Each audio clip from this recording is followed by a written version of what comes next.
Welcome to the next edition of the Art of Women Tampa-based Art Chat, and I'm producer, speaker, coach Renee Warmack, and these are presented by Renee Warmack Productions. And it's an opportunity for us to connect online. We can't do live events anymore in a safe way, actually, the kind that I was doing with a lot of people. So I've gone ahead and started reaching out to a lot of the artists that I've featured in some of my prior events. And I'm excited to have Lakeema Matthew here today. Welcome, Lakeema. Hey, what's up, guys? I'm going to read and brag about you now and give a little bit of your bio. You do so many things. It's just fascinating. Lakeema is a gifted Tampa-based artist and Tampa native with a Caribbean background and many, many talents. She's an entrepreneur, a muralist, a teacher, graphic designer, musician, and also a business owner we'll talk about in a minute, the CEO and owner of Creative Lounge. She began her art career as a participant at Community Stepping Stones in Tampa, Sulphur Springs, down by the river. It's a Tampa gym, this nonprofit that teaches art. She's bases her art on her personal experiences, the Bible, and Black culture related topics. Lakeema received her bachelor's degree in studio art from the University of South Florida. Go Bulls! She's a fellow Bull, and she studied over in Paris and at a university, and received an Associate of Arts degree in graphic design at Hillsborough Community College. I met Lakeema at Skipper's Smokehouse where she was playing the cajon in this really cool female band. I went up to her and introduced myself because I was producing the Art of Women events, and I wanted to see if she wanted to be a participant. And boy, have we just had a good journey, and I've enjoyed getting to know you and watching you do your thing, and it's just hard to keep up. You do so much. So go ahead and tell me anything you want to add to that bio, first of all, and then give me your backstory. How'd you get started in the arts in terms of your passions and things? Well, growing up, I've always knew how to draw. And another thing, growing up in school, I always struggled in like the education. I just didn't get like all the other subjects, but art was just something that just made sense to me, and it made me feel special. It was like my superpower. So like I remember I would get teased. Like I actually went, when I was going to school, I had to take SLD classes, which is students with learning disability. And I used to get teased because of being in that class. They used to be like, you slow learning disability, blah, blah, blah, blah. But one thing that I knew how to do was art. And I was like, oh, now I got something that I can do better than you. And right. And then as I got older, when I got like in high school or like the end of middle school, I was introduced to Community Stepping Stones, and they opened up so many doors for me. And from there, that's pretty much where I got my start in really creating a professional art. Like I painted my first mural when I was 15 years old. And I did a second one when I was 17, getting ready to graduate from high school. And through Community Stepping Stones, I worked with students that went to either HCC or HCC, Hillsborough Community College, or USF, University of South Florida.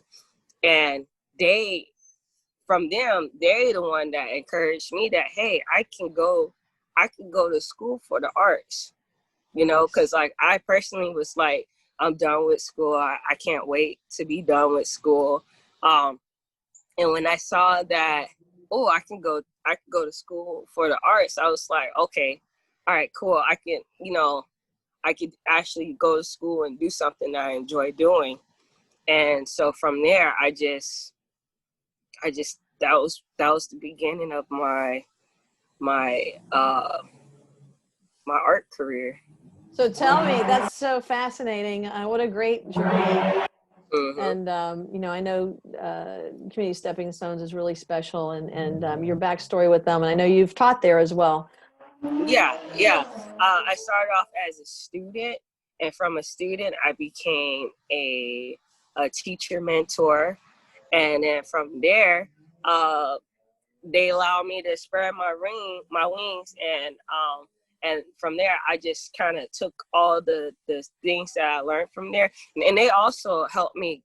Uh, they helped me get grants and scholarships for college too. Uh, Awesome. HCC, they helped me get into HCC. They helped me get into USF, because during the time that I was a teenager, uh, we used to do art shows at HCC and USF. And from there, a lot of the teachers, they already knew me. Yep. And I was already able to develop a good portfolio. So a lot of the artworks that I presented for my portfolio for USF, I utilized what I learned of what I've created through Community Stepping Stones. Right. And from there, I was accepted.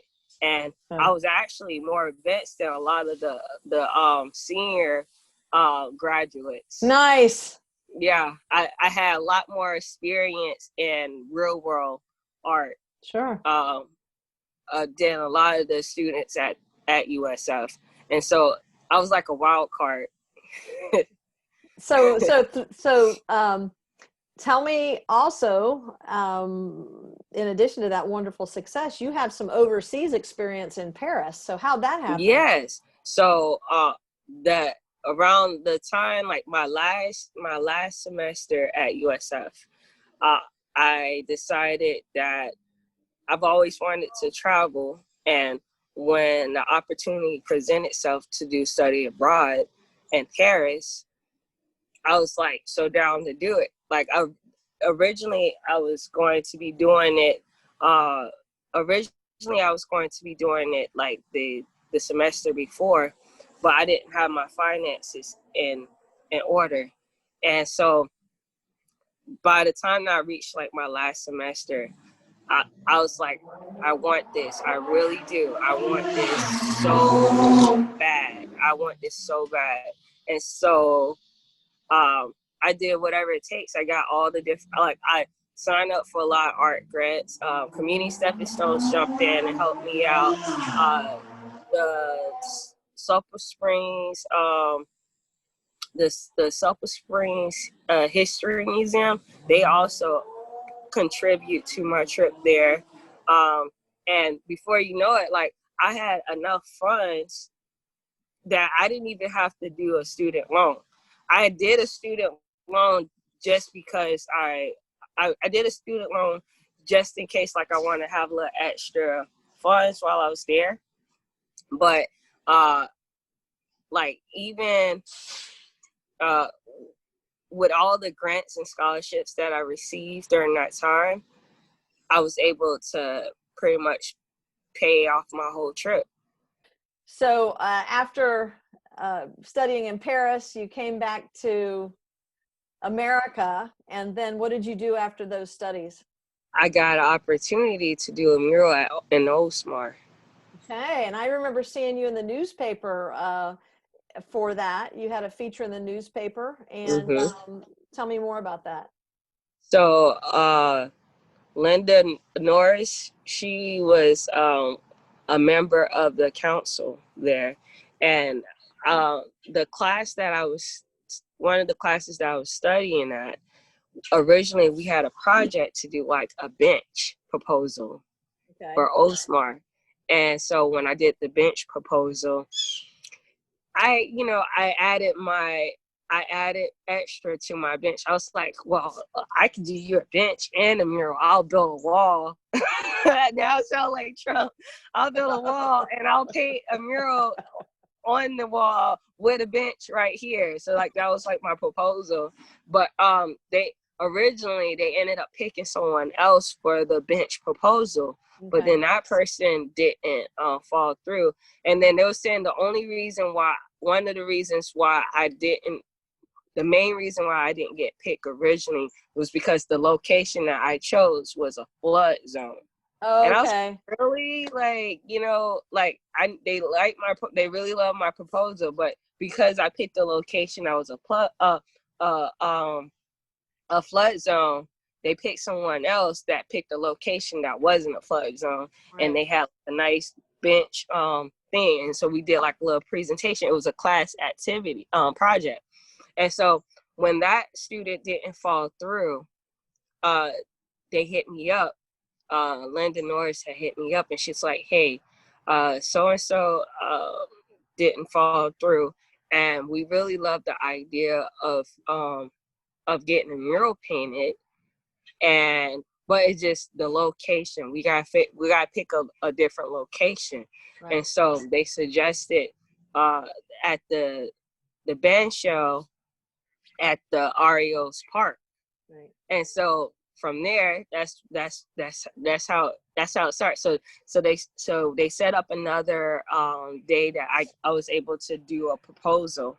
So this time, like, I was already done with school, and this time I did a proposal by myself without the students. Okay. And I was able to present to them some sketches, some developed sketches for a mural there. But before I did that, of course, one of the things that I do when I paint murals is, especially in a community, I give interviews. So I'll set up an interview with important people in the community that knows a lot about the community. And I took those interviews, took notes, and utilized what I learned from these interviews to create a piece. And so one of the interviews, they mentioned about, just a highlight in certain areas of Oldsmar. So one side, so I ended up doing two murals. It was one side was about Arios. He's the founder of Oldsmar and the Oldsmobile. Oh, okay. Oh, wow. And I didn't know that. So I did a piece of an image of him, and then I had some of the historical buildings around him. And then the other wall, I did a tribute to Frank. He was one of the, I believe it was, from what they were saying, he was one of the first people that lived in Oldsmar that died in combat. And so they wanted to give him a tribute. Okay. And so so I was able to meet his parents, and they talked about him, and they showed me like this picture.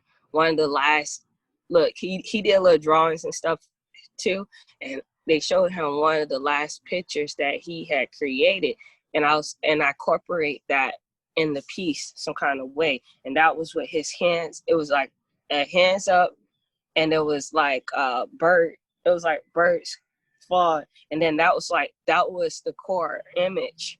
And then I created like landmarks around it, and then kind of and I utilized the colors of red, white, and blue. To bring out, like, I love it. So was that, not to be nosy, but just, did you do that as a donation to the community, or was it was actual commission? Like, there you go. I was a self-employed contractor. I got like my I had to get like the license and stuff to do work like on the ladder and stuff, liability contract and stuff like that. And they had plastered the wall so that it could be more smooth. And from there, once that was done, I was able to create the piece. And so I did the two, and it was 20 by 10 feet. And then I did like a script under Love it. underneath Yeah. the bench shell. Yeah, and I was glad to see that you got that press. You got in the news about that. So that was Yeah, cool. yeah. So it was a great experience. So It let's had try. it had Good. its moments, but it was a great experience. Yeah. I love it that it was a paid gig right when you were getting back in Yeah. America, and awesome. So Yeah. I'm going to segue over to the Art of Women, event that you had your hands in a lot of ways. We did it at Centro Ybor, the one that you were. I'm sorry, Centro Ybor, Centro Asturiano, the historic building in Ybor City. And I had seen a concept of a mural painting on a wall online somewhere, and a woman came out of the mural, and it was a concept that fascinated me. And my shows, I really like to have them interactive and digital and film and music, and they're like dance parties. And I'm like, Lakeema, what do you think about this? So I kind of gave you this general concept, and if you want to kind of give us the top talking points on Yeah. how Ikujo is the name of the installation. Ikujo, yeah. Ikujo. That's EKOJO. So Ikujo means I salute your dance. And so when Miss Renee came up to me and showed me this piece, I was like, oh, this is cool. I would love to do something like that. And I was able to get connected with a professional dancer, Monique Wilburn. I had found her, and I had invited her to be part of the show, and I kind of matched you guys. Me and her, we linked up. I created this piece. I did I had did like the continent of Africa, and I also utilized like African symbols, and I just kind of placed it and developed this digital rendition of the piece. And then I drew it out on this parachute cloth and painted. And from there, once I had drew it out and painted, I had actually, I think it was around the time that I had when I drew it out and painted, still in its development process. Me and Monique, we linked up. She came by my house, and I just kind of like had her to pose on the artwork, and from there I just kind of drew out the different elements that was on the artwork onto the suit.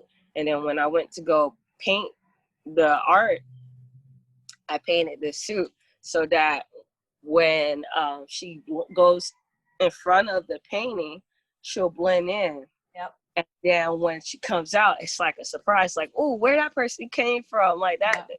And so, that was a fun concept. And from there, well,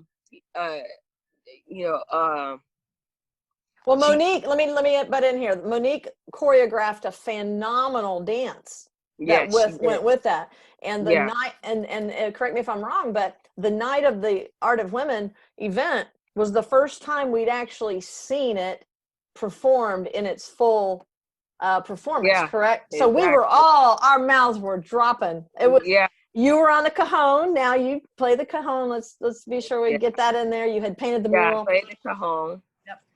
Yeah. Explain that experience that night when she came off there and what you. So it was cool. Like she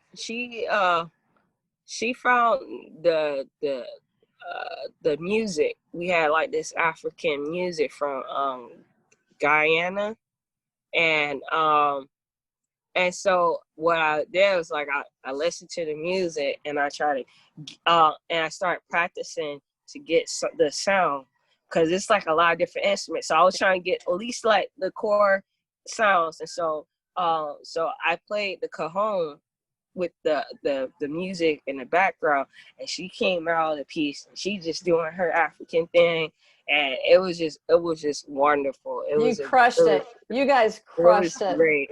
We had a great time. It was awesome. Well, everybody loved it, and we recorded it, and I'll put that link once we upload this segment. I'll put that link again, it's on my website, Renee Warmack Productions. But I'll put that link. I want to brag one more thing about you. You've got so much that you do. It's hard to put it into a short art chat. But I want to just show, behind me is one of my movies. Because of Sam, I reached out and did a work for hire agreement with Lakeema to take a concept that I had for a logo for Because of Sam. It's the Boss, the movie, Because of Sam. So it's the logo that basically we use. See Sam Piazza, the young man that's the feature of the movie, pointing when he won Homecoming King. He has Down syndrome, and we took she took the concept that I had and made it into this really cool logo for the T-shirts, and did a great job and crushed it. So it's the Boss Roadshow crew. It's the crew shirt, and then let's just dive right into the exciting thing that you're doing now, in addition to everything else, with Creative Lounge. And then we're going to be kind of wrapping it up with your advice to people and where we can find you. So go ahead and give me some highlights on what's going on. So when the pandemic started, I ended up was like temporarily laid off from the jobs that I was doing. I was teaching at a school, St. Peter Claver, a Catholic school, where I was working with kindergarten through 8th graders. And so when that happened,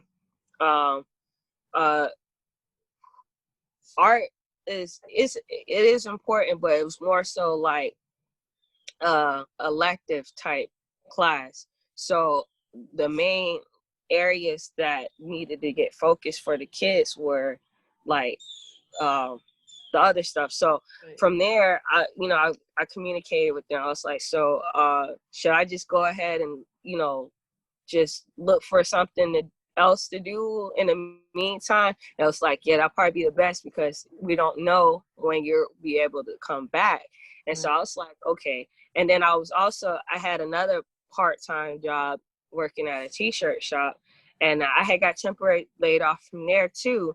And then eventually I came back to the t-shirt shop, but by that time I've already started to make arrangements where I was given this opportunity. I saw that there was available space at this location through Queen Vision. This lady I know, Regina, she owns a business called Queen Vision, and she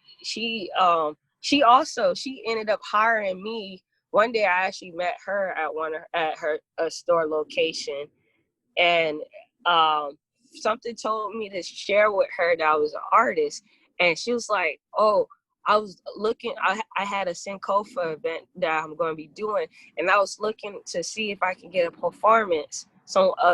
Hire someone to do a performance."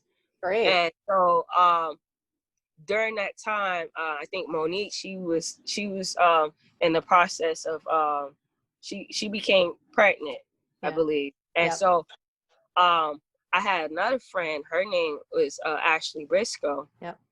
That's also a professional dancer, and so I had hit her up, and I was like, hey, do you want to do this gig with me? And so from there, doing the project from Art of Women ended up changing my life in a big way, where I've been able to, people's been hiring me to go to their events to do the same performance. The Ekujo, with the mural and the dancer, but Ashley's the dancer. Yeah.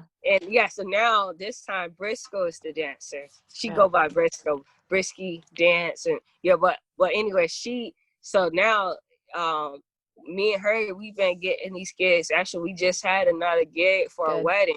We had a wedding gig just the other day.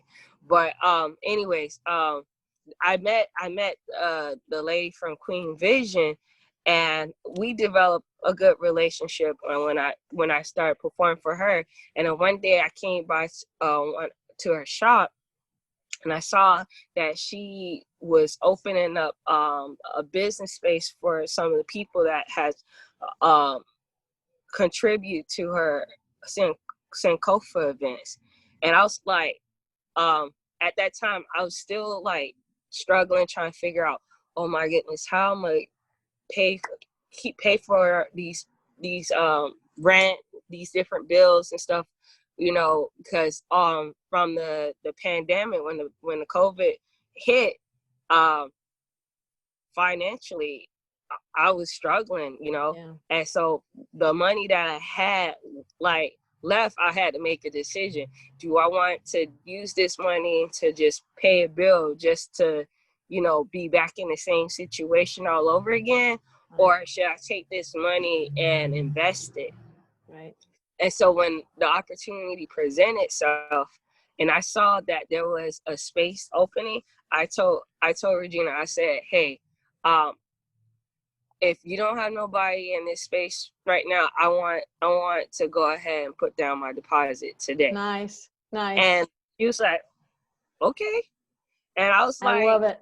Yeah, I was like, I'm so, like, I had to think back and forth. I called my mom, I called my girlfriend. I was just like, what should I do? What should I do? She was like, hey, at the end of the day, you have to make that decision for yourself. And I did. And so I was like, I put my deposit down, and before you know it, I had a period of time to get myself ready to officially move in, and now I have Creative Lounge. I got my LLC, and I got Creative Lounge LLC, and it's so crazy because years ago, I mean, I don't even remember exactly what year I thought of Creative Lounge. I had this concept of creating a business where I can get it's like an all-in-one spot, an art spot where you can get t-shirt services, you can get graphic design services, photography, different stuff, commissions, murals, so on and so forth. So I was like, and most of my life of wanting to get my business going, a lot of people kept saying, hey, you gotta stick to one thing. You can't do all of them. And I was like, man, I screwed out. I do a lot of stuff. I want to do what I do. You know what I'm saying? And so, so when I got this opportunity, now the ball was in my court, and now I was in control. And so, so now I've created a space where I get to do exactly that. And then on top of that, my future goals for Creative Lounge, I want to open up a space where I can also give other artists opportunity, because thanks to Community Stepping Stones, I got my opportunity to become the artist that I am today. Not a lot of artists had the opportunity. Like I was saying earlier, when I got to USF, I had more real world experience than the seniors that was graduating from there. A lot of people was asking, oh, are you a graduate? I'm like, no, I'm not a graduate. I'm just a sophomore, or this, that, and the other. You know what I'm saying? They'll shocked because I've accomplished so much. Like even the mural in Adamo Drive that I worked on, it's the largest mural in Florida with Michael Parker. I've accomplished so many great big things that it was just like when I submitted my proposal to USF, it was like an easy, oh yeah, definitely. You can join our art department. And then from there, I also was able to get some of the students opportunities too, because I had so much connections out in the world. And so I wanted to create something like that for Creative Lounge. So right now I have departments. I have my LTM style clothing department. That's where I do custom shirts. And you know, the funny thing is, when I was like 15 years old, that's when I first started doing garment printing. I got into garment printing through Community Stepping Stones.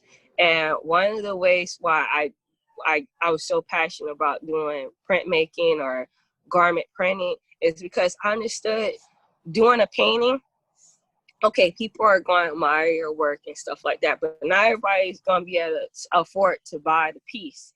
And so the way that I got into doing custom shirts is, okay, you don't have to buy this piece. How about you might can afford to get a shirt instead. So now, so I got into doing custom shirts because now more people can I get more exposure when people wear it on shirt. This shirt right here is actually one of my clothing line, my Kimba collection. Oh, cute. But like what's cool about doing that is now I can put my artwork on a shirt and I can sell the shirt, and on top of that, instead of the painting being in the house and only the people in your circle get to see it, now you're a walking billboard.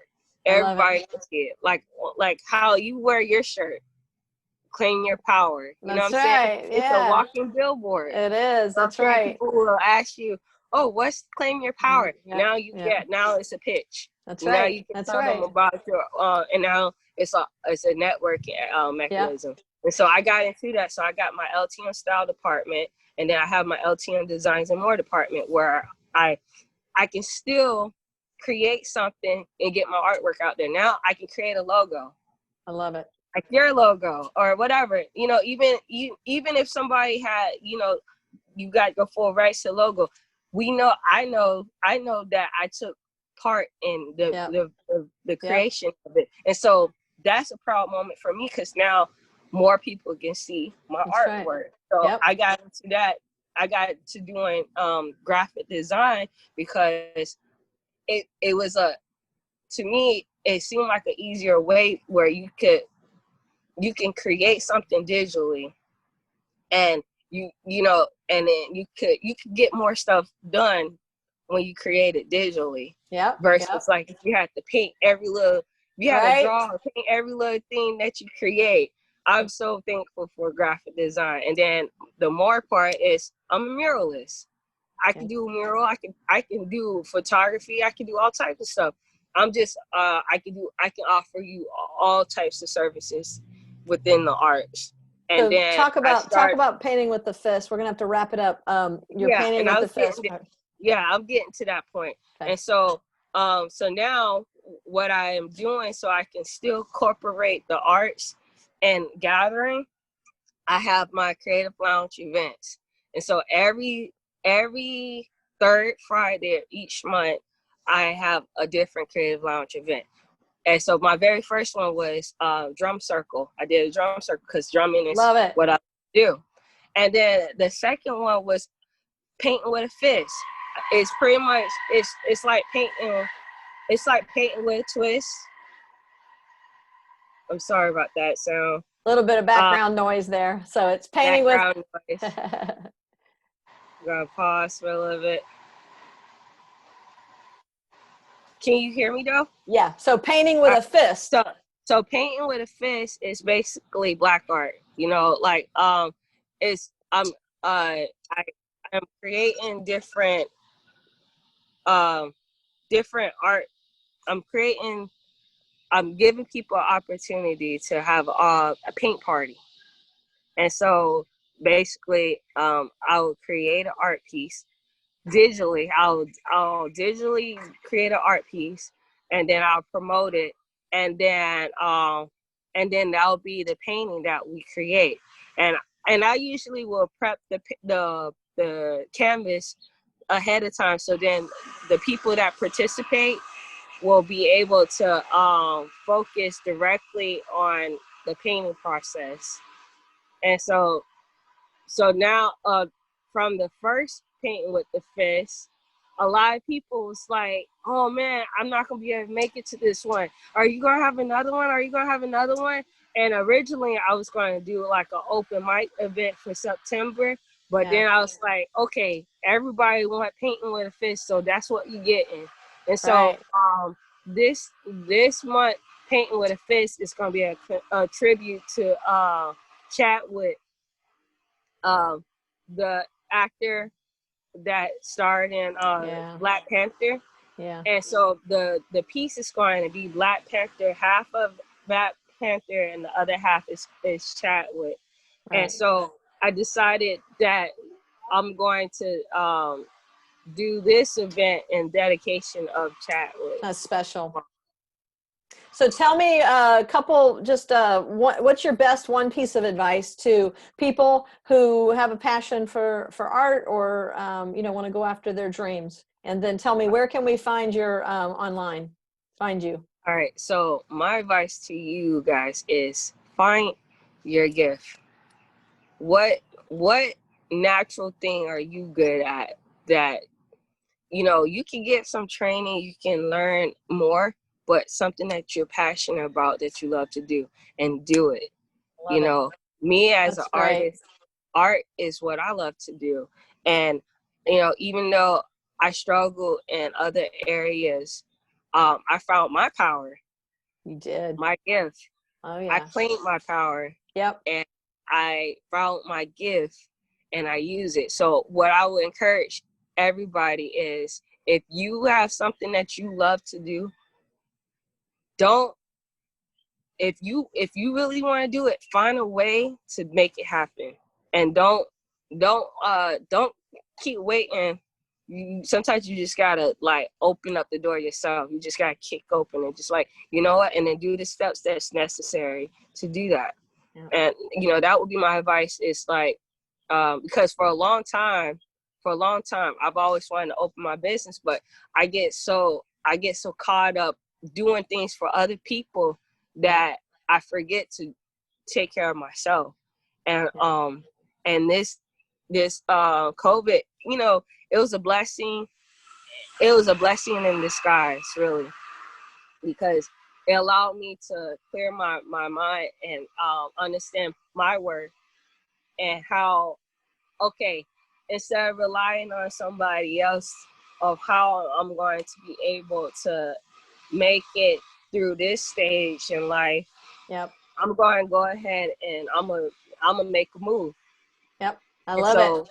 If you have an idea or a dream or whatever, do your research and see how you can make it happen. Well, you're a great example. This was the best decision I've ever made. And it kind of pushed you to do it. It kind of pushed you. The downturn pushed you to do it. Yeah. And now I'm doing way better than I've ever done before. I'm just it's great. It's good great for you. It's still a learning curve, but it's a great feeling to know that you did something for yourself. Yeah. Tell me where we can find you. Where can we find you online? You can find me at ltmcreativelounge.com. Great. For information about Creative Lounge, updates on events, go to ltmcreativelounge.com. And if you want to check out my portfolio, go to missyltm.com. Great. That's where you can see a lot of the art that I do, is at missyltm.com. Okay. That's my little alter ego, is missyltm. And you can also find me on Instagram at missyltm, LTM Creative Lounge, and LTM Style Clothing. Awesome. Well, that's wonderful. And you're so busy. I appreciate you taking time for the Art of Women Tampa Bay Art Chat.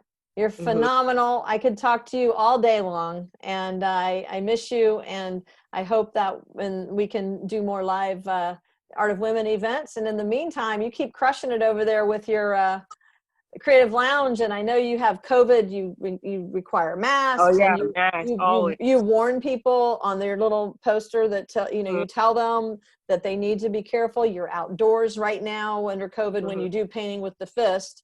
And that, is really thoughtful. And that's good that you've found a way to do smaller, the smaller events in a safe way and being thoughtful about people's health. So good for you on so many levels. And thanks again, Lakeema. You take care. All right. Next time I'll do it indoors. That's okay. That's okay. All right. You have a nice day. Keep crushing it. Keep claiming your power. All right. Thank you. Bye-bye. Sure. Bye.